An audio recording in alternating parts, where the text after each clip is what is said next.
তো গাইজ আমি এতিয়া বিয়াত আহিছোঁ আৰু লগতে বহুতে ভাল লাগিছে আৰু চাওঁ ইয়াতে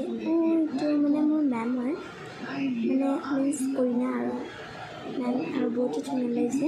ধুনীয়াকৈ সজাইছে আৰু বাকী নেপাই চাই থাকিব কেনেকুৱা লাগিছে ভিডিঅ'টো ক'ব জনাব কমেণ্টত আৰু এয়া মোৰ আইতা ককা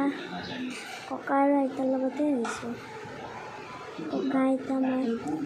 বাছ তাৰপিছত এয়া আমি এতিয়া ভাত খাব আহি গৈছোঁ আৰু বহুতে টেষ্টি আছিলে আৰু মই বেলেগ সেনেকুৱাকৈ একো লোৱা নাই